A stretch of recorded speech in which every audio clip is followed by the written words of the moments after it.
آلک و اصحابک یا نور اللہ صلی اللہ تعالی علیہ وسلم۔ اللہم صلی وسلم وبارک علی سیدنا و مولانا محمد نبی الامی الحبیب العالی القدر العظیم الجاہ وآلہ وصحبہ وبارک وسلم۔ آج ماہ رمضان مبارک کا اس سال کا آخری جمعۃ المبارکہ ہے، جسے تمام اہل اسلام اہل ایمان جمعۃ الوداع کے نام سے جانتے مانتے اور پہچانتے ہیں۔ یوں تو ماہ رمضان شریف کا ایک ایک لمحہ ایک ایک ساعت بے پناہ اہم اور قیمتی ہے، لیکن اب ان تمام دنوں کے اندر یہ جمعہ اس اعتبار سے بڑی اہمیتوں کا حامل ہے کہ اب آئندہ سال ماہ رمضان شریف کی یہ بہاریں ہمیں نصیب ہوگی یا نہیں ہوگی، اس کی کوئی گارنٹی نہیں ہے۔ اللہ نے ہم سب پر بے شمار بے پناہ احسان کیا کہ اللہ تبارک و تعالیٰ نے ہمیں مسلمان بنایا، مصطفیٰ جان رحمت صلی اللہ علیہ وآلہ وسلم کی امت میں پیدا کیا، اور پھر ماہ رمضان شریف جیسی نعمت ہمیں عطا کی، اس لیے کہ ہم سے پہلے جتنے انبیاء کرام آئے ان میں سے کسی نبی کو نہ سورہ فاتحہ دی گئی، نہ ان کی امت کو، اور نہ ہی ماہ رمضان شریف دیا گیا۔ ماہ رمضان شریف صرف اور صرف امت محمدیہ کو عطا کیا گیا۔ اس امت سے پہلے کسی کو ماہ رمضان شریف نصیب نہ ہوا۔ اس کی وجہ یہ تھی کہ مہینوں کا سردار انبیاء کی امت ہی کو عطا کیا جائے گا۔ سید الانبیاء کو، سید الشہور، تمام مہینوں کا سردار سید الانبیاء کو دیا جائے گا۔ ساری امت کی سرداروں کو، یعنی جتنے انبیاء تھے سب انبیاء کے سرداروں میں مصطفیٰ جان رحمت ہے، اور جتنی امتیں تھیں ان تمام امتوں کی سردار امت محمدیہ ہے۔ اور یہ وہ ایام ہے، یہ وہ دن ہے، یہ وہ ساعتیں ہیں کہ جس کی مثال، جس کی فضیلت والی ساعتیں اب 11 مہینے میں کسی کو کبھی نصیب نہیں ہو سکتی۔ ہاں یہ وہی ساعتیں ہیں جن ساعتوں میں اللہ کی رحمتیں مومنوں کو پکار پکار کر تین مرتبہ کہتی ہے کوئی مغفرت مانگنے والا تاکہ اس کو مغفرت عطا کی جائے، ہے کوئی حاجت مانگنے والا تاکہ اس کی حاجت پوری کی جائے، ہے کوئی دعا کرنے والا رحمت کا طلبگار تاکہ اس کو رحمتیں عطا کی جائے۔ لیکن میرے آقا صلی اللہ علیہ وآلہ وسلم کے پیارے دیوانوں، اب ہم اس مقام پر آئے ہیں جیسے کوئی مہمان آتا ہے اور آنے کے بعد وہ مہمان پھر چلا جاتا ہے، لیکن اچھے میزبان کو یہ احساس بار بار دل کو کچوکے دیتا رہتا ہے کہ مہمان تو عزت والا میرے گھر آیا، کیا میں مہمان کی اچھی طرح میزبانی بھی کر سکا؟ کیا میں مہمان کو خوش بھی کر سکا؟ کیا میں مہمان کا اکرام بھی کر سکا؟ اگر مہمان میرے گھر سے خوشی خوشی واپس جاتا ہے تو وہ اوروں سے کہے گا کہ فلاں نے میری بڑی خاطر تواضع کی، فلاں نے میری بڑی عزت کی، فلاں نے میری بڑی تکریم کی، مجھے کسی چیز کا احساس تکلیف نہ ہونے دیا، میری ہر خوشی کا لحاظ کیا گیا، مہمان ہر طریقے سے ہر ہر جگہ کہتے ہوئے جاتا ہے، اور اگر اس کی تکریم نہ کی جائے، اس کی عزت نہ کی جائے، اس کا لحاظ نہ کیا جائے، تو مہمان یہ کہتے ہوئے جاتا ہے، ہائے افسوس اس بدبخت کو نہ میری اہمیت کا پتہ تھا، نہ میری عزت کا پتہ تھا، نہ میرے وقار کا پتہ تھا، کچھ بھی اس کو نہ معلوم تھا، اور اس نے تو مجھے پوچھا تک نہیں، میری خاطر تواضع تک نہ کی۔ مسلمانوں، ایسے ہی جیسے کوئی مہمان آتا ہے، ماہ رمضان شریف بھی یہ ایک مہینہ ہمارے پاس بحیثیت مہمان آیا، اب ہم نے اس کی کتنی تکریم کی، اس کی کتنی عزت کی، اس کی کتنی خاطر تواضع کی، یہ ہم کسی اور سے کیا پوچھیں، ہم صرف اپنے دل سے پوچھیں۔ فرمایا گیا ہے کہ تمہارا دل سب سے بڑا مفتی ہے، سب سے بڑا جواب دینے والا ہے۔ ذرا گردن جھکا کر ہم اپنے وجود سے پوچھیں، کیا ہم نے ماہ رمضان شریف کی وہ تکریم کی جو تکریم کرنے کا حق تھا، وہ تعظیم کی جو تعظیم کرنے کا حق تھا، وہ احترام کیا جو احترام کرنے کا حق تھا؟ کیا تکریم کر سکتے تھے ماہ رمضان شریف کی؟ کیا احترام کر سکتے تھے ماہ رمضان شریف کا؟ کیا خاطر تواضع کر سکتے تھے ماہ رمضان شریف کا؟ یہ کوئی کھانا تو کھانے والا مہینہ نہیں ہے، اس کے ہاتھ تو نہیں چومے جا سکتے، اس کے لیے احترام سے کھڑا تو نہیں ہوا جا سکتا، پھر اس کی تکریم کیا ہے، اس کا احترام کیا ہے؟ تکریم اور احترام تو بارہا ہمیں بتایا گیا۔ اس مہینے کی تکریم یہ ہے کہ گناہوں کو چھوڑ دیا جائے۔ کیا ہم نے گناہ چھوڑے بھی ہیں؟ کیا ہم نے گناہ چھوڑ دیا تھا؟ ماہ رمضان شریف میں کتنے وہ کم نصیب لوگ تھے جو ماہ رمضان شریف میں چھپ چھپ کر کھاتے پیتے رہے، اور کچھ لوگ ایسے بھی تھے جو لوگ کثرت سے سوتے رہے۔ ہاں ہاں، ہم وہی لوگ ہیں کہ رمضان المبارک میں ہم وہ عبادت نہ کر سکے جو عبادت کرنے کا حق تھا، ہم وہ اس طریقے سے اللہ کو راضی نہ کر سکے جیسا کہ راضی کرنے کا حق تھا۔ ہم نے تو محفلیں سجائی اور باتوں باتوں کے اندر ہم نے رمضان شریف کو گزارا، کہیں فضول باتوں میں گزارا، کہیں سونے میں گزارا، کہیں پر لوگوں کے ساتھ اٹھ بیٹھ کر کے بکواسوں کے اندر گزارا۔ اب مجھے بتائیں، یہ رمضان شریف جائے گا اور ضرور جائے گا، چند دن میں چلا جائے گا، لیکن یہ جہاں سے آیا تھا وہاں جائے گا۔ ہمارا مہمان جہاں سے آتا ہے وہاں لوٹ جاتا ہے۔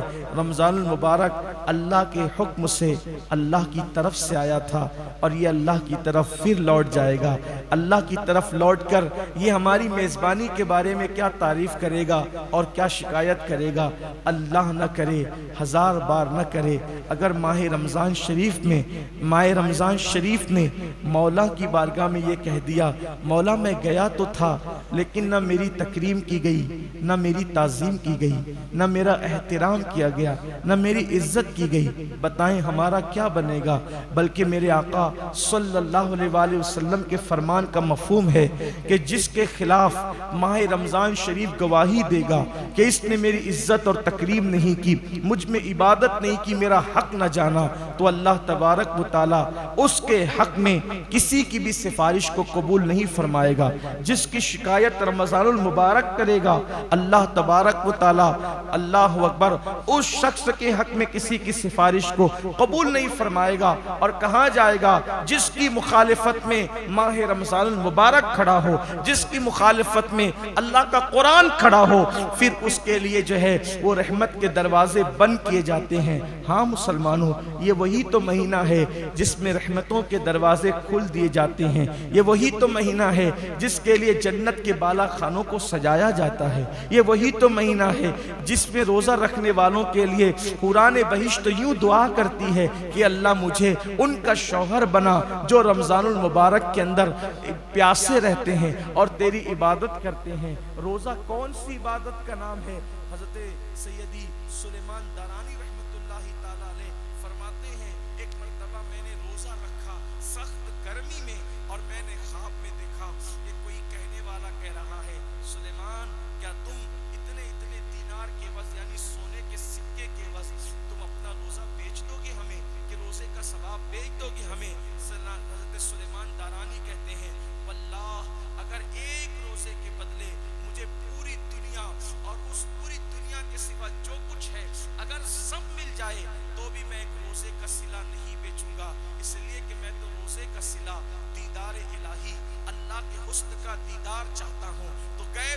آتی ہے سلیمان روزہ رکھتا رہے، اس لیے کہ روزے داروں کو اللہ کا دیدار نصیب ہوگا، اللہ کا دیدار کرایا جائے گا۔ اور اللہ نے فرمایا اے میرے روزے دار بندو، جو لوگ روزہ نہیں رکھتے ہم ان کو اپنے دیدار سے محروم کریں گے، لیکن جو روزہ رکھتے ہیں ہم ان کو جنت میں جمع کر کے اور ان کو تخت پر بٹھا کر ان کے کمر کے نیچے تکیے دے کر کے پھر اپنے حسن سے پردے ہٹائیں گے، نقاب ہٹائیں گے، اور اس کے بعد ان کو اپنا دیدار نصیب کریں گے۔ اللہ اکبر!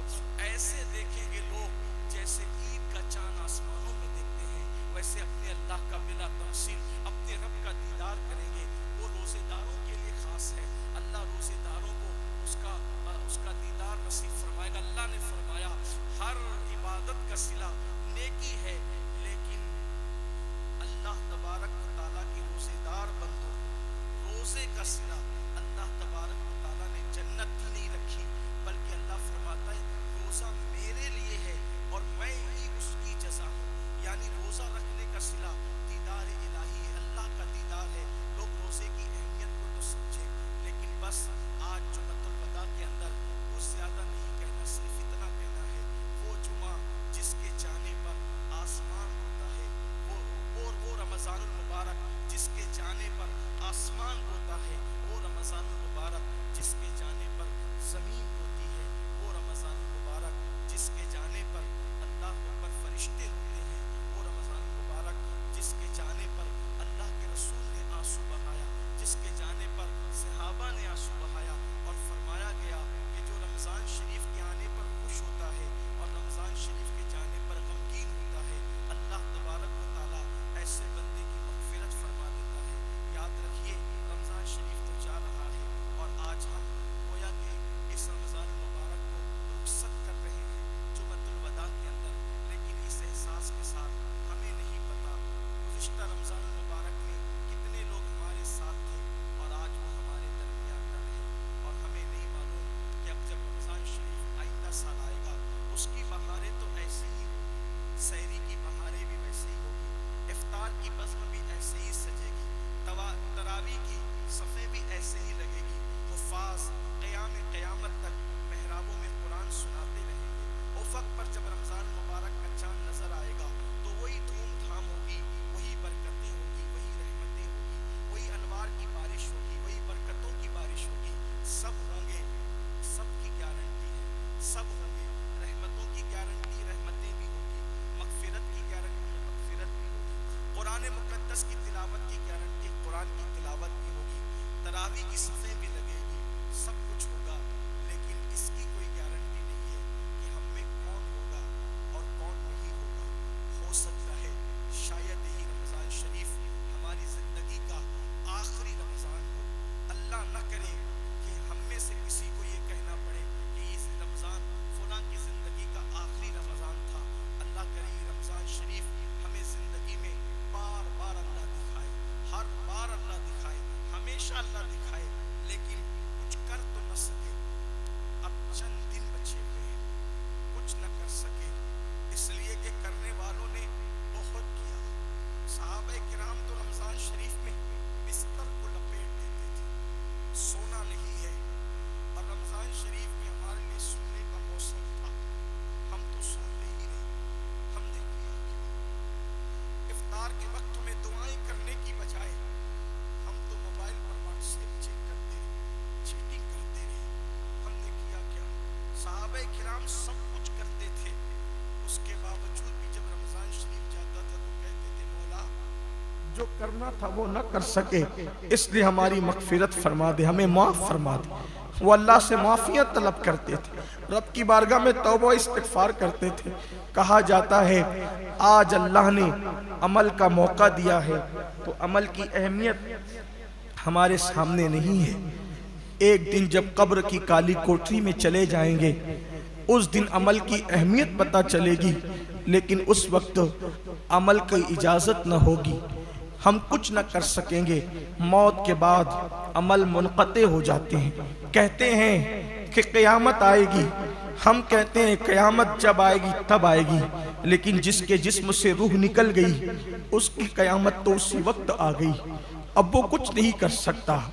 اور سن لو رمضان شریف میں غفلت کرنے والوں، رمضان شریف میں روزے کا حق ادا نہ کرنے والوں، رمضان شریف میں گناہ کرنے والوں، میرے آقا نے فرمایا کہ جس نے رمضان شریف پایا اور اپنی مغفرت نہ کروائی، یعنی رمضان شریف پا کر ایسی کوشش نہ کی، ایسی کاوش نہ کی، اللہ کے یہاں گڑ گڑایا نہیں، نہ توبہ کی، نہ استغفار کیا، رمضان شریف میں بھی اپنی مغفرت نہ کروا سکا۔ آقا علیہ السلام نے اس وقت دعا کی تھی جب میرے آقا منبر پر تشریف لے جا رہے تھے۔ کہتے ہیں کہ جب خطیب منبر پہ جاتا ہے، کوئی خطیب جمعہ کے دن جب خطیب منبر پہ جاتا ہے تو جو لوگ جو دعا کرتے ہیں اس کی ہر دعا قبول ہوتی ہے۔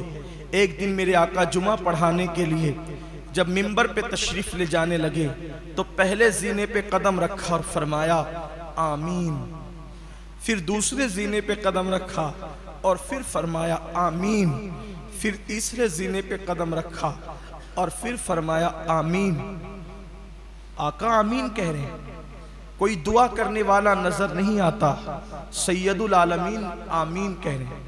کسی نے دعا کی ہوگی تبھی تو آمین کہی جا رہی ہے، حضور یوں ہی تو آمین نہیں کہتے۔ جب خطبہ ہوا، نماز ہوئی، صحابہ نے عرض کی آقا ہمارے ماں باپ آپ پہ قربان، ہم نے سنا کہ آپ نے 3 بار آمین کہی، کوئی دعا کرنے والا دکھا نہیں۔ آقا فرماتے میرے صحابہ جبریل امین آئے تھے، سید الملائکہ آئے تھے اور میں منبر پہ چڑھ رہا تھا اور وہ دعا کر رہے تھے۔ آقا کیا دعا کی انہوں نے؟ آقا نے فرمایا جب دعا انہوں نے کی تو میں نے آمین کہہ دیا۔ یعنی سید الایام ہے، جمعہ کا دن ہے، سید الایام جمعہ کا دن، سید الملائکہ کی دعا اور سید العالمین کی آمین۔ کیا کوئی بدبخت یہ کہہ سکتا ہے؟ کسی میں جرأت ہے کہ وہ وقت کی دعا قبول نہ ہوئی ہوگی؟ میرے اور آپ جیسا گنہگار منبر پر خطیب کے چڑھتے وقت دعا کرے تو اس کی دعا کی قبولیت کی گارنٹی دی گئی۔ جب جبریل دعا کرے اور حضور آمین کہیں تو کون انکار کر سکتا ہے؟ کوئی بے ایمان ہی ہوگا جو انکار کرے گا۔ اب وہ 3 دعا کیا تھی وہ سن لیں اور پھر دیکھیں کہ ہمارا انجام کیا ہے۔ آقا فرماتے ہیں جبریل امین نے عرض کیا اے اللہ جب تیرے نبی کا نام لیا جائے کسی محفل میں، ترتیب حدیث میں جو الفاظ آئے میں عنوان کے حوالے سے تھوڑی سی اس کو تبدیل کر رہا ہوں تاکہ تفسیرہ کر سکوں بطور مفہوم۔ اے اللہ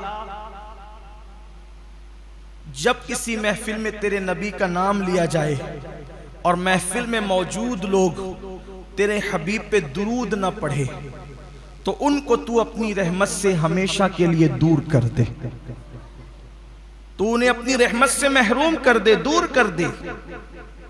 کون دعا کر رہا ہے؟ جبریل علیہ السلام۔ اور حضور نے کہا آمین، یعنی جب محفل میں حضور علیہ السلام کا نام لیا جائے، کسی محفل میں کوئی بات کرتے کرتے حضور کا ذکر کرے، حضور کہے تو محفل کے لوگ کہے صلی اللہ علیہ وآلہ وسلم، کوئی کہے رسول اللہ نے فرمایا تو محفل کے لوگ کہے صلی اللہ علیہ وآلہ وسلم، کوئی کہے آقا کریم نے فرمایا تو محفل کے لوگ کہے صلی اللہ علیہ وآلہ وسلم۔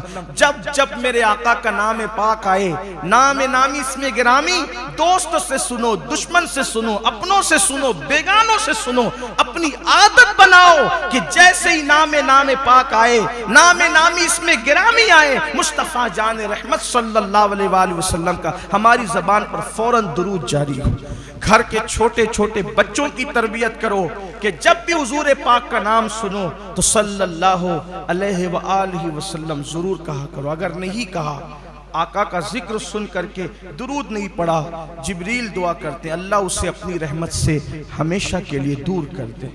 پھر میرے آقا نے دوسرے زینے پہ قدم رکھا تو جبریل نے عرض کی مولا جو اپنے ماں باپ میں سے دونوں کو یا کسی ایک کو بڑھاپے کی حالت میں پائے، جو اپنے ماں باپ میں سے دونوں کو یا کسی ایک کو بڑھاپے کی حالت میں پائے اور بڑھاپے کی حالت میں پا کر بھی وہ دونوں کی یا کسی ایک کی خدمت کر کے، اگر دونوں کو پائے تو دونوں کی اور اگر ایک کو پائے تو ایک کی، یعنی اپنے ماں باپ کو بڑھاپے میں پا کر ان کی خدمت کر کے اپنے آپ کو جنتی نہ بنا لے، اس کو بھی تو اپنی رحمت سے دور کر دے۔ یعنی ماں باپ کیوں ہے؟ خدمت کر کے اپنے آپ کو جنتی بنانے کے لیے. جن کو ماں باپ ملے بڑھاپے میں، بڑھاپے کا ذکر خاص کیا جا رہا ہے، جن کو ماں باپ بڑھاپے میں ملے اور خدمت کر کے وہ اپنے آپ کو جنتی نہ بنا لیں، اس کو بھی تو اپنی رحمت سے دور کر دے. حضور علیہ السلام نے آمین کہا. ماں باپ بڑھاپے میں ملے، دکھ نہ کرو، صدمہ نہ کرو، افسوس نہ کرو، کیا اس بڈھی بڈھا کو پالتے رہیں گے. اللہ نے تمہیں جنت میں جانے کا ذریعہ دے دیا. جن کو بوڑھے ماں باپ ملے ہیں ان کو اللہ تعالیٰ نے دنیا کی سب سے بڑی نعمت دے دی ہے. اب جنتی بننا ہے، ان کے قدموں میں جنت ہے، ان کی خدمت میں جنت ہے، ان کی تعظیم کرنے میں جنت ہے. یہ نہیں کہ آپ تو سیٹھ صاحب کہلا کر بڑی بڑی پوتیوں میں چندے دے رہے ہیں، بڑی بڑی مسجدوں میں مینار اور گنبد تعمیر کر رہے ہیں، اور ماں باپ جو ہے وہ دوا کو ترس رہے ہیں، ماں باپ خدمت کو ترس رہے ہیں، ماں باپ پیر دبوانے کو ترس رہے ہیں، ماں باپ تو بات کرنے کو ترس رہے ہیں. ایسی بھی ناہنجار اولاد اس دنیا میں موجود ہیں جن کے ماں باپ ترس جاتے ہیں کہ میری اولاد آئے تو بیٹھ کر مجھ سے بات چیت کرے، گفتگو کرے. ماں باپ ڈھونڈتے ہیں اولاد کو، ماں باپ تلاش کرتے ہیں اولاد کو، ماں باپ انتظار کرتے ہیں اولاد کا. نہیں، میرے آقا نے فرمایا جس نے دونوں میں سے کسی ایک کو پایا یا دونوں کو پایا، خدمت کر کے اپنے آپ کو جنتی نہ کروا لے. اس کا مطلب ماں باپ کی خدمت سے جنت ملتی. تبھی تو آقا نے فرمایا کہ خدمت کر کے کرو خدمت، ان کی مرنے کی دعائیں نہ کرو، ان کی مرنے کی تمنائیں نہ کرو. جس کو ماں باپ جتنی خستہ حالت میں ملے وہ اتنا قسمت والا ہے. جس کو ماں باپ جتنی خستہ حالت میں، یعنی جتنی خستہ حالت ہوگی اتنی خدمت کا موقع ملے گا. اللہ نہ کرے جتنی بیماری کی حالت میں ملیں گے اتنی خدمت کا موقع ملے گا. ایک صحابی آئے اور کہنے لگے یا رسول اللہ صلی اللہ علیہ وآلہ وسلم، میری ماں اتنی مجبور ہو چکی ہے کہ اب وہ بستر میں پاخانہ کر دیتی ہے، بستر میں پاخانہ کرتی ہے، لیکن میں اس کا پاخانہ اپنی ہاتھ سے دھلاتا ہوں، اپنی ماں کا پاخانہ میں اپنے ہاتھ سے دھلاتا ہوں. آج یہ خدمت کوئی کر سکتا ہے؟ نہیں، کوئی نہیں کر سکتا. ماں باپ اگر بیمار پڑ جائیں، اولاد کہتی ہے، ہم لوگوں کے پاس آ کے کہتے لوگ مولانا دعا کرو اللہ جلدی اٹھا لے، تکلیف دیکھی نہیں جاتی. بے شرمو، کیا ہم بھی بیمار پڑتے تھے تو ماں باپ علماء کے پاس جا کے یہ کہتے تھے کہ اللہ اس کو اٹھا لے؟ ارے وہ تو یہ کہتے تھے مولانا کچھ بھی کرو میرے بیٹے کو اللہ شفا دے دے، اس کو اللہ زندگی بخش دے. مائیں تڑپتی تھی، روتی تھی. کیا دور آ گیا، کیا زمانہ آ گیا، کسی کا کوئی حق پہچاننے والا نہیں رہا. کوئی کسی کا حق جاننے، نہ علماء کا حق ہے، نہ قرآن کا حق ہے، نہ ماہ رمضان کا حق ہے، نہ ماں باپ کا حق ہے، نہ ائمہ کا حق ہے، نہ اللہ اس کے رسول کے حقوق ادا کیے جا رہے ہیں. کچھ نہیں ہے، صرف دنیا دنیا دنیا ہی میں لوگ ڈوب گئے. ایسا لگتا ہے جیسے دنیا سے کبھی جانا ہی نہیں ہے. ارے اپنی دنیا کی گفا کو سنوارنے والوں، کیا فرعون سے زیادہ تمہارے پاس دولت ہے؟ کیا نمرود سے زیادہ تمہارے پاس دولت ہے؟ کیا شداد سے زیادہ تمہارے پاس دولت ہے؟ کیا بخت نصر سے زیادہ تمہارے پاس دولت ہے؟ ان سے زیادہ دولت تو نہیں ہے. وہ اتنی بڑی بڑی حکومتوں کے بادشاہ تھے، لیکن وہ دنیا میں ڈوبے تو کیسی عبرتناک ان کو موت آئی. ہم کیا دنیا کے غلام اور دنیا کے بے دام بندے بن گئے؟ دنیا کے سوا کچھ سجائی نہیں دیتا، دنیا کے سوا کچھ سجائی نہیں دیتا. ہم نے دنیا کو معاذ اللہ معبود بنا لیا، دنیا کو خدا بنا لیا، خواہشات کو خدا بنا لیا. کچھ سجائی نہیں دے رہا ہے، صرف کھانا پینا سونا اور اپنی خواہشات کی تکمیل. کیا ہو گیا؟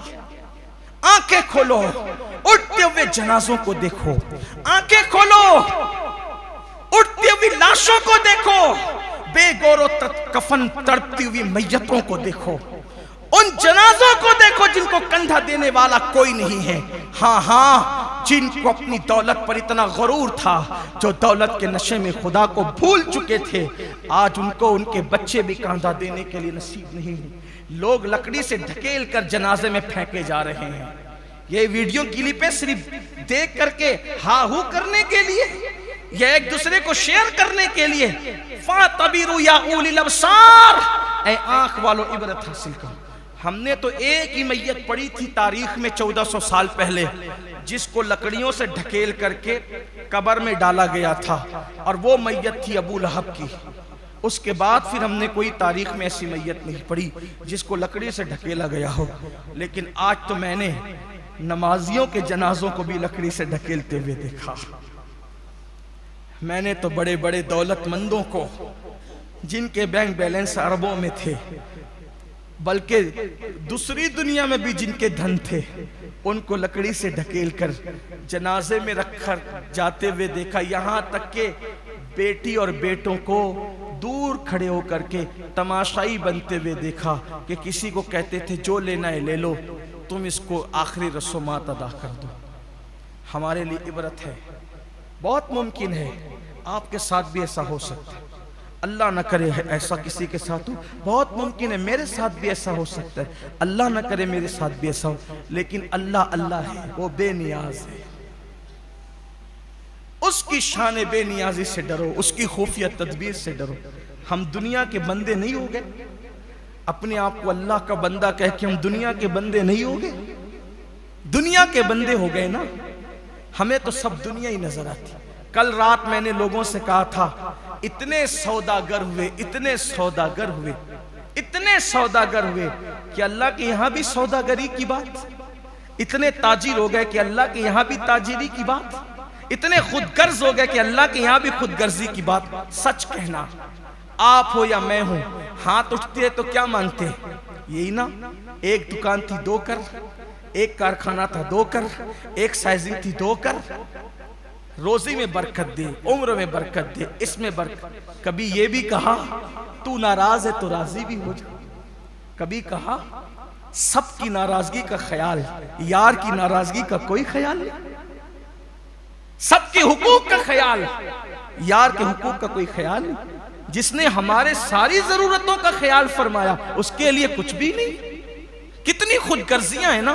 جو دنیا ختم ہونے والی ہے، جو دنیا ختم ہونے والی ہے، اسی کے لیے سب مانگتے رہے، اور جو آخرت کبھی نہ ختم ہونے والی ہے، اس کے لیے کیا مانگا؟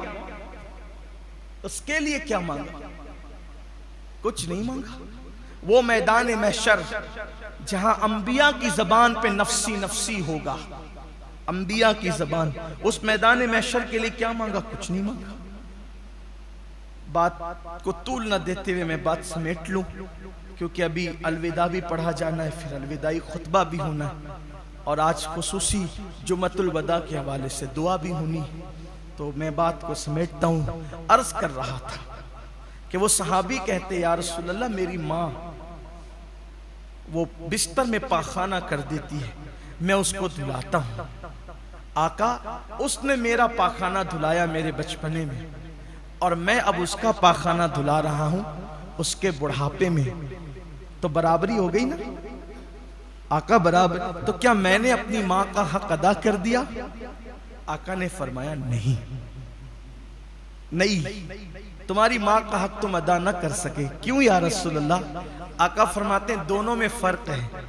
دیکھو میرے نبی کی شان، میرے نبی کی نگاہیں کہاں ہوتی ہے، کس شان کے ساتھ ہوتی ہے۔ فرمایا تم بھی دھلاتے ہو پاخانہ، وہ بھی دھلاتی تھی، لیکن دونوں میں فرق یہ ہے، جب وہ تمہارا پاخانہ دھلاتی تھی تو دل میں تمنا کرتی تھی اللہ اس کی لمبی عمر کر، اس کو بڑا کر، جلدی سے بڑا کر دے، اس کی عمر لمبی کر دے، اس کی عمر دراز کر دے۔ لیکن جب تم پاخانہ دھلاتے ہو، دھلاتے تو ضرور ہو، لیکن دل میں کہتے ہو اللہ بہت بوڑھی ہو گئی ہے، اب اس کو جلدی سے اٹھا لے۔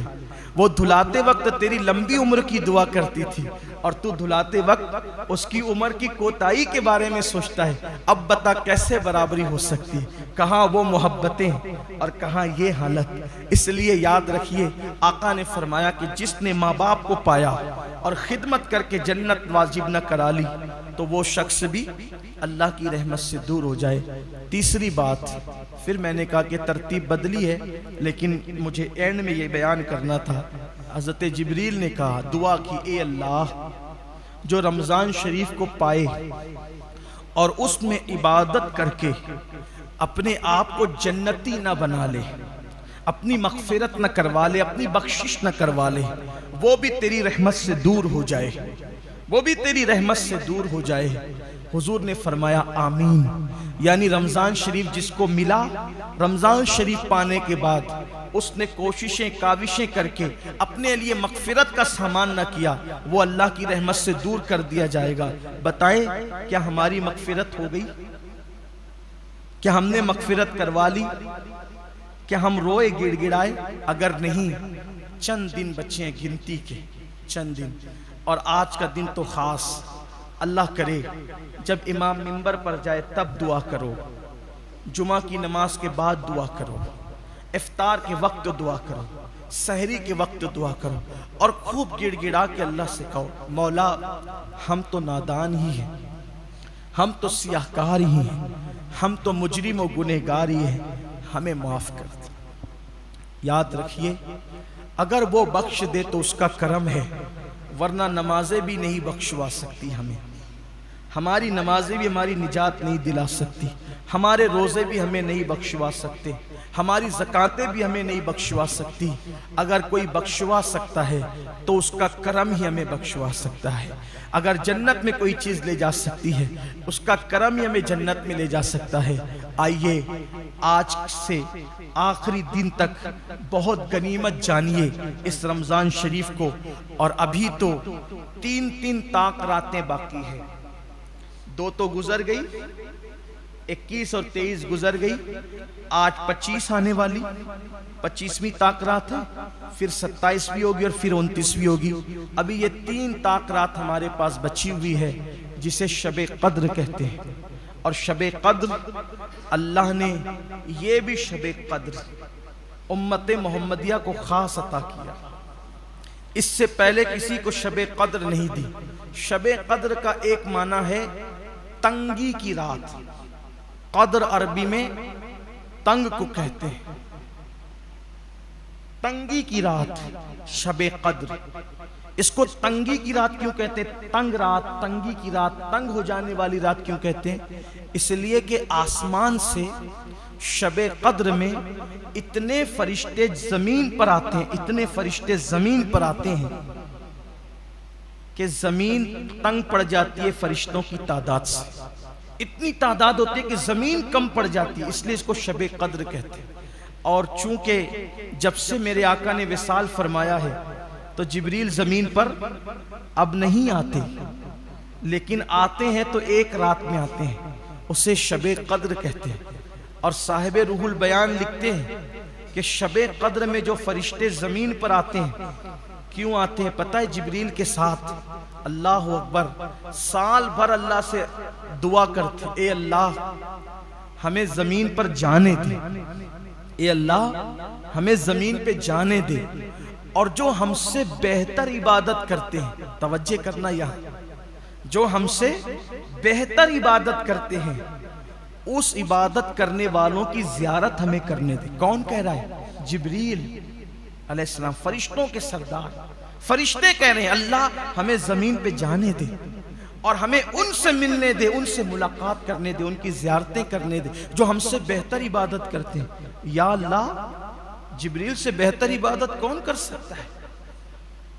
دور رسالت میں کہتے تو ہم سمجھتے کہ سید العالمین کی ذات تھی، لیکن یہ تو قیامت تک کے لیے ہے کہ وہ سال بھر اللہ سے عرضی لگاتے اور اللہ سال میں ایک رات ان کو زمین پہ بھیجتا ہے، جاؤ جو تم سے بہتر عبادت کرنے والے ان سے مل لو جا کر۔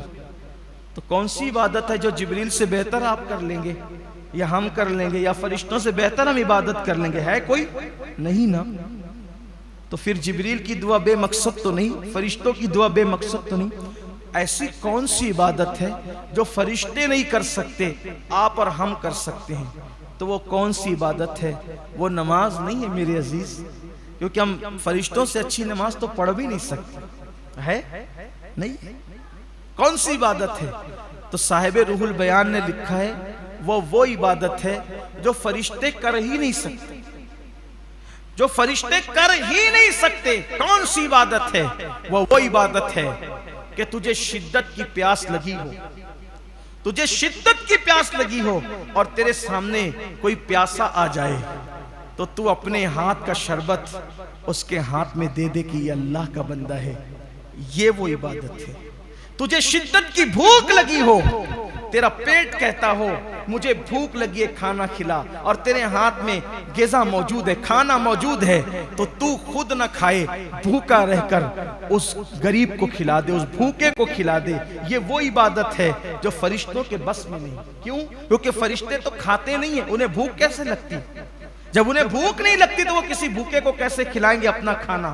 وہ کھاتے ہی نہیں ہیں تو وہ دوسرے کو کیسے کھلائیں گے؟ تو تم نے اپنا لقمہ اس کو دے دیا، تم نے اپنا شربت اس کو دے دیا، تم کو پیسوں کی ضرورت تھی اور تم جا رہے تھے بازار میں کوئی چیز خریدنے کے لیے، اپنے سے بڑا کوئی ضرورت مند مل گیا۔ جیسے میں جوتے خریدنے جا رہا ہوں بازار میں، میرے پاس پرانے جوتے تو ہیں، عید کے لیے جوتے لینے جا رہا تھا، مجھ سے زیادہ ضرورت مند کوئی ایسا ملا، ارے میرے پاس سحری کو پیسے نہیں ہے، دل میں خیال آیا یار پرانے جوتوں پر بھی عید ہو سکتی ہے، اٹھا کر مجھ سے زیادہ ضرورت اس کو ہے، ارے لے جا، تیرے بچوں کو بھوکا رکھنے کی بجائے سحری کروا لینا، اپنی رقم اس کو اٹھا کے دے دی۔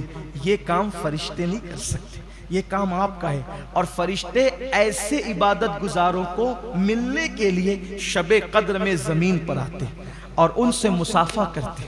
آپ کو پتا ہے یہی مالیگاؤں ہے، یہ مالیگاؤں۔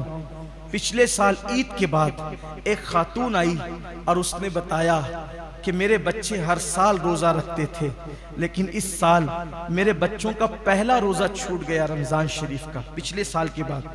پوچھا گیا کیوں چھوٹا؟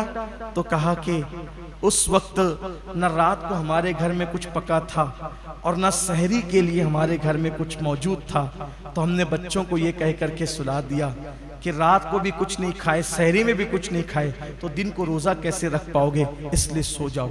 یہ ہمارا شہر مالیگاؤں، ایسے لوگ بھی اس میں بستے ہیں۔ اس طرف کی بستی ہے، بستی کا نام نہیں لوں گا، کسی کا عیب کھولنا مقصد نہیں، کسی کی غربت کا تماشا کروانا مقصد نہیں ہے، ایسے بھی لوگ ہمارے پاس آتے ہیں۔ افسوس ہوا کہ مالیگاؤں شہر میں ایسے بھی لوگ ہیں، جبکہ ہم دودھ پی کر سحری کریں، تری کھا کے سحری کریں، قیمہ روٹی کھا کے سحری کریں، ایک سے غذائیں کھا کے ہم سحری کریں، اور ہمارے شہر میں کچھ ایسے بھی لوگ ہیں کہ وہ پہلا روزہ صرف اس لیے چھوڑ دیں غربت کی وجہ سے۔ تو کیا میدان محشر میں قدرت ہمیں پکڑے گی نہیں؟ ہم صرف اپنے لیے ہیں یا کسی اور کے لیے بھی ہیں؟ اگر آپ یہ سمجھتے ہیں کہ صلاۃ التسبیح شب قدر میں پڑھ کے بخش دیے جائیں گے اور لوگ بھوکے سو رہے ہوں، میں سمجھتا ہوں یہ خام خیالی۔ مسلمانوں کو دین سمجھنے کی ضرورت ہے۔ نفل پر جتنا زور لگا رکھا ہے، نفل پر زور لگانے والوں پہلے فرائض پر توجہ کرو۔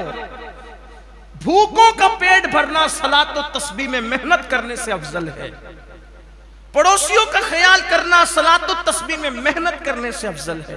ادھر کسی کی توجہ نہیں ہے، سب اپنی ذات پر توجہ ہے۔ خدا کے لیے دین سیکھو۔ دین کیا ہے؟ دین کیا ہے؟ دین سیکھو۔ دین یہ ہے جو اللہ کے رسول نے پیش فرمایا۔ خود کا گھر میں مہینے بھر سے چولہا نہیں جلا، خود کے گھر میں مہینے بھر سے چولہا نہیں جلا۔ ایک عورت نے کٹورا بھر کر کے دودھ پیش کیا تحفے میں، گھر سے دودھ منگوایا تو وہ دودھ دیکھ کر کے صفہ کے چبوترے میں بیٹھے ہوئے 70 لوگ بول اٹھے آقا کئی دنوں میں ہمیں کھانا نصیب نہیں ہوا، کئی دنوں میں کھانا نصیب نہیں ہوا۔ تو آقا نے فرمایا ابو ہریرہ لے اور لے جا کر کے پہلے ان کو پلا دے، اور اس کے بعد صحابہ کو پلایا، پھر آخری میں خود پیا۔ ہمارے پاس یہ نظام کہاں، یہ مزاج کہاں؟ ہم نے ہر چیز پہلے اپنی ذات کو پرائیورٹی دینی ہے، پھر دوسروں کو۔ دین سیکھیے۔ میں بس جمعۃ الوداع میں یہی بات کر کے اپنی گفتگو کو تمام کرتا ہوں۔ شب قدر میں توبہ بھی کرو، نمازیں بھی پڑھو، استغفار بھی کرو۔ 1000 مہینے سے افضل ہے یہ رات۔ فرشتے مصافحہ کرتے ہیں، ملاقات کرتے ہیں، ہم لوگوں سے ملنے آتے ہیں، مصافحہ کرتے ہیں، ملاقات کرتے ہیں، امتی ہونے کی حیثیت سے، حضور کا امتی ہونے کی حیثیت سے۔ اور فرشتے اس ذات جس سے مصافحہ کرتے ہیں اس کو پتہ بھی چل سکتا ہے کہ فرشتوں نے ہم سے مصافحہ کیا کہ نہیں کیا، ملاقات کی کہ نہیں کی۔ صوفیاء کرام فرماتے ہیں اس کا پتہ چلنے کا طریقہ یہ ہے کہ اس رات جب تم کوئی نیکی کرتے ہو تو تم پر رقت طاری ہو جاتی ہے، تمہاری آنکھیں بھیگ جاتی ہے، تمہاری آنکھوں میں آنسو آ جاتے ہیں اور پورے وجود پر کیف طاری ہو جاتا ہے، ایسی کیفیت طاری ہو جائے تو سمجھ لو کہ اللہ کے فرشتوں نے تم سے ملاقات کر لی ہے۔ اس رات عبادت کا اہتمام کرو، اور جو دن بچے ہیں اس میں اللہ کی بارگاہ میں خوب استغفار کرو، رو گڑ گڑاؤ۔ اور آخری بات یہ کرنا چاہتا ہوں، دنیا کے حالات تیزی کے ساتھ بدل رہے ہیں، تبدیل ہو رہے ہیں، ہمیں بھی بدلنا ہوگا۔ بدلنے کی سب سے بڑی چیز ہمیں یہ ہے، ملکی حالات بدل رہے ہیں، ملکوں کے حالات بدل رہے ہیں، پوری دنیا کی سیاست، معیشت، معاشرت، تہذیب، تمدن، کلچر سب بدل رہا ہے، ہمیں بھی بدلنا ہوگا۔ نہیں بدلے تو کہیں کے نہیں رہیں گے، جوتے چپل سینے کے قابل بھی نہیں رہیں گے، لیٹرین صاف کرنے کے قابل بھی نہیں رہیں گے، سمجھ لینا۔ اس لیے بدلو اپنے آپ کو۔ کیا کیا بدلو گے؟ ساری باتیں بعد میں کریں گے۔ ایک بات سب سے بڑی، اپنے اندر اور اپنی اولاد کے اندر، اپنی نسلوں کے اندر دین کی سمجھ اور دین کی فکر پیدا کرو۔ ہمیں دین آج اتنا بھی پتہ نہیں ہے کہ کیا ایمان ہے، کیا کفر ہے، یہ بھی پتہ نہیں۔ روزہ کیسا رکھنا چاہیے، یہ بھی پتہ نہیں۔ زکوٰۃ کیسے دینی چاہیے، یہ بھی پتہ نہیں۔ نماز کیسے پڑھنا چاہیے، یہ بھی پتہ نہیں۔ کچھ پتہ نہیں ہے دین کے بارے میں۔ اللہ والو، اللہ کے بندو، صرف ایک کام کرو، دیندار بنو، دین پڑھو۔ دین کتابوں میں اردو زبان میں موجود ہے، کتابیں آ چکی ہے، اس میں پڑھو، سیکھو، سمجھو، دیندار بنو۔ ایک ایک مسلمان کے پاس کم سے کم اتنا علم ہونا ضروری ہے کہ اگر کوئی کافر، کوئی منافق، کوئی دین کا دشمن اگر آپ پر اعتراض کرے، آپ کے مذہب پہ اعتراض کرے، آپ کو جواب دیتے آنا چاہیے، آپ اس سے گفتگو کر سکے۔ آپ کہیں مجھے معلوم ہی نہیں، اگر آپ سے کوئی پوچھ لے رمضان شریف کے روزے کیوں فرض ہوئے، مجھے معلوم نہیں، اس لیے کہ رکھنا نہیں ہے، جو رکھتے ہیں انہیں معلوم نہیں کہ کیوں ہے۔ عید کیوں آتی ہے، عید کیوں پڑھتے ہیں، نہیں معلوم ہے۔ حضور کی ولادت کی تاریخ کون سی تھی، نہیں معلوم ہے۔ اردو تاریخ معلوم ہے، انگریزی تاریخ بھی نہیں پتہ ہے۔ یعنی یہ ساری چیزیں ہیں۔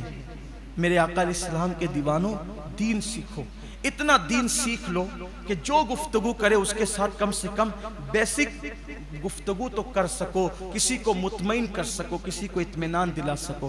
علماء کے دروازے کھلے ہوئے ہیں، آن لائن کلاسز جاری ہیں۔ انشاءاللہ تبارک و تعالی رمضان شریف کے بعد سنی دعوت اسلامی مالیگاؤں کی جانب سے ہم لوگ خود بھی لوگوں کی سہولت کے لیے آن لائن مدارس اور کلاسز شروع کر رہے ہیں، تاکہ ہمارا ہر جوان اپنی آفس میں بیٹھ کر، اپنے گھر میں بیٹھ کر، اپنے کمرے میں بیٹھ کر کم سے کم اتنا دین سیکھ لے کہ وہ کسی سے گفتگو کر سکے، کسی سے بات چیت کر سکے۔ دیکھو یہ ایک بات آپ سے کہتا ہوں، دین نہ معلوم ہونے کا نقصان کیا؟ ایک چھوٹی سی بات بتاتا ہوں۔ ابھی عید آ رہی ہے، صدقہ فطر ادا کرو گے، ٹھیک؟ صدقہ فطر اکثر مسلمان ادا کرتے ہیں۔ اب صدقہ فطر کی اہمیت یہ ہے کہ ہمارے روزوں میں جو کمی رہ جاتی ہے، کوئی خامی رہ جاتی ہے، صدقہ فطر دینے کی برکت سے وہ کمی اللہ پوری کر کے قبول کر لیتا ہے۔ جو صدقہ فطر نہیں دیتے ان کے روزے زمین اور آسمان کے درمیان معلق رہتے ہیں، یعنی اپنی زبان میں لٹک رہے ہوتے ہیں۔ معلق رہنا یعنی لٹک رہے ہوئے، بیچ میں ہوتے ہیں زمین اور آسمان کے بیچ میں، ٹھیک؟ اب صدقہ فطر سب دیتے ہیں۔ میں سمجھتا ہوں مالیگاؤں میں جن لوگوں پر واجب نہیں ہے، ایسا شوق ہے ہمارے یہاں، وہ بھی دیتے ہیں۔ کس کو دیتے پتہ ہے؟ جاگلی کو۔ صدقہ فطر کس کو دیتے ہیں؟ جاگلی کو۔ صدقہ فطر کس کو دیتے ہیں؟ اور مانگنے کے لیے آتے ہیں، کہاں کہاں سے لوگ ادھر ادھر، ان کو دیتے ہیں۔ آپ سے پوچھتا ہوں بھائی، وہ کافر ہیں، وہ مسلمان نہیں ہے، اور صدقہ فطر آپ کافر کو دو گے تو ادا ہی نہیں ہوگا، ادا ہی نہیں ہوا۔ اور جب صدقہ فطر ادا نہیں ہوا، دیا تو آپ نے، خرچہ تو ہو گیا، مال تو گیا، گیہوں تو گئے، اناج تو گیا، پیسے تو گئے، لیکن آپ کو مسئلہ معلوم نہیں تھا، جاگلی کو دے دیا نا۔ اور نہیں مولانا، میں عورتیں تو کہتے ہیں نہیں مولانا، وہ تو مہینے بھر جگانے کے لیے آتا رہا۔ ارے اللہ کی بندی، وہ مسلمان نہیں ہے، صدقہ فطر مسلمان کو دیا جاتا ہے، غیر مسلم کو دو گے تو ادا ہی نہیں ہوگا۔ اور وہ گاڑیاں بھر بھر کے لے جائے، میری آنکھیں پھٹتی ہے، دکھ ہوتا ہے، اتنوں کا ضائع ہو گیا۔ وہ جو آتے ہیں وہ غیر مسلم فقیر گاڑیاں بھر بھر کے لے جاتے ہیں، یعنی اتنے لوگوں کا صدقہ فطر ضائع ہو گیا۔ ضائع ہو گیا تو کیا ہو؟ معلوم نہیں تھا، سیکھ تو لیتے، علماء سے پوچھ تو لیتے. علماء کو تو آپ دشمن سمجھتے ہو. ارے یہ لوگ کیا, ان کو کیا سمجھتا ہے, سب آپ کو سمجھتے ہیں. اگر آپ بیمار پڑ جائیں تو کس کے پاس جاتے ہو؟ ڈاکٹر کے پاس جاتے, کیونکہ وہ ڈاکٹر کا سبجیکٹ ہے. گھر بنانا کس کے پاس جاتے ہو؟ انجینئر کے پاس, وہ اس کا سبجیکٹ ہے. ٹھیک ہے, یہ نا ایسے ہی کرتے ہو نا. تو دینی مسائل اپنی مرضی سے کیوں پیدا کرتے ہو, اپنے پیٹ سے کیوں پیدا کرتے ہو؟ جب اپنا علاج خود نہیں کرتے, اپنا گھر خود اپنے ہاتھ سے نہیں بناتے, تو اپنے دین کے معاملات کیوں خود حل کرتے ہو؟ میں یہ نہیں کہہ رہا ہوں ہمارے پاس آؤ, آپ جس عالم کو پسند کرتے ہیں وہاں جاؤ, ہمیں کوئی ضرورت ہی نہیں ہے. میں آپ سے پھر کہتا ہوں, کوئی یہ نہ سمجھے کہ ہم یہ مسائل لاتے ہیں تو اپنے کچھ مفاد. واللہ اللہ کے گھر میں کہتا ہوں, لعنت ہو اس پر جو اپنے مفاد کے لیے بات کرے. ہم تو اللہ کے لیے بات کرنا چاہتے ہیں, لیکن کچھ لوگوں کے دلوں میں منافقت کا مرض ہے, تو وہ یہ سن کر سوچتے رہتے ہیں کہ یہ تو اب یہ بات آئی تو یہ اپنے ہماری کوئی مفاد نہیں. ہمیں اللہ رسول کے در سے اتنا مل چکا, اللہ نے اتنا دیا ہے, اللہ نے بے نیاز کر دیا. رب کے گھر میں کہتے ہیں کوئی مالیگام والا نہیں کہہ سکتا کہ ہم کبھی اپنی ذات کے لیے اس کے پاس گئے ہیں. واللہ کبھی نہیں. ہم تو اللہ کا شکر ہے, تحدیث نعمت کے لیے کہتا ہوں, جس کا کاروبار مجھے مشکوک نظر آتا ہے میں تو اس کے گھر بھی جاتا ہوں تو پان منہ میں رکھ کر جاتا ہوں تاکہ اس کی چائے نہ پینی پڑے. اللہ رسول کا کرم ہے, ہم تو اتنے محتاط ہیں, اور اپنی ہوشیاری سے نہیں, اللہ کے کرم سے ہے. اپنے کوئی تقوی پرہیزگاری بتانا مقصود نہیں ہے, لیکن یہ جو باتیں کہی جاتی ہے حق صرف لوجہ اللہ کہی جاتی ہے. مت دو کافروں کو, آپ کا صدقہ فطر ہی ادا نہیں ہوگا. بتاؤ لوگوں کو, دین پتہ نہیں ہے. اگر دینا ہے تو مدارس میں دو, دینا ہے تو غریبوں کو دو, نہیں مدرسے میں دینا ہے تو غریبوں کو دو, غریبوں تک پہنچاؤ. غریب ہے نا مالیگاؤں, میں نے بتایا نا, ایسے لوگ نہیں ہیں جو رمضان شریف کا پہلا روزہ چھوڑ سکتے ہیں سحری کے لیے پیسے نہ ہونے کی وجہ سے. اللہ ہمیں اس بارے میں پوچھے گا. دین سیکھ لو جتنا سیکھ سکتے ہو, علماء سے رشتہ بناؤ, مبلغین سے رابطہ بناؤ, دین سیکھ لو. اور اپنے اندر اگر دیکھو آپ کے بچے جینس پہنے, ٹی شرٹ پہنے, مجھے اس پہ کوئی اعتراض نہیں, لیکن میں یہ چاہتا ہوں جینس اور ٹی شرٹ اوپر سے پہنا ہوا ہو, لیکن اندر سے مذہب و مسلک کی معلومات اس کو اتنی مضبوط ہو کہ جب اس کو کوئی چھیڑ دے وہ لوگوں کا منہ بند کر دے. اتنا علم ہونا چاہیے. کپڑے ہمارے یہاں اہمیت نہیں رکھتے. کرتا پاجامہ تو پہن لیا لمبا چوڑا سا, نہ کچھ آئے نہ جائے, نہ وضو کا طریقہ نہ نماز. کپڑوں کی ہمارے یہاں اہمیت نہیں ہے. میں اسلامی شعار کا انکار نہیں کر رہا ہوں, صرف آپ کو یہ پیغام دینا چاہتا ہوں. ہم نے سمجھ لیا کہ کپڑے ہی سب کچھ ہے. نہیں, کپڑوں کی اہمیت نہیں ہے. اگر آپ جینس اور ٹی شرٹ میں بھی ہیں اور آپ کا دل اللہ کی خشیت کا گنجن ہے تو قرآن کہتا ہے وَلِبَاسُ التَّقْوَىٰ ذَلِكَ خَيْرٌ. لمبے جبے کے اندر اگر گندگی چھپی ہے تو اس سے بہتر وہ ٹی شرٹ اور پینٹ پہننے والا ہے. جب وہ گناہ کرنے جاتا ہے تو دل میں خیال آتا ہے میرا اللہ مجھے دیکھ رہا ہے, وہ جبے والوں سے میری نظر میں بہتر ہے. ہمارے یہاں لباس کی اہمیت نہیں ہے, ہمارے یہاں تو دل کے تقوی کی اہمیت ہے. اپنی معلومات میں اضافہ کرو, اپنے آپ کو بدلو. اللہ ہم سب کو توفیق بخشے, اور اللہ سے دعا کرو اللہ پورے عالم اسلام میں انقلاب پیدا کرے, اور خاص طور پر اس مبارک دن میں اللہ بیت القدس کو جلد سے جلد ظالم یہودیوں کے پنجے سے, ان کے مکر سے, ان کے فریب سے نجات عطا فرمائے, اور پوری دنیا میں اسلام اور مسلمین کا اللہ غلبہ عطا فرمائے.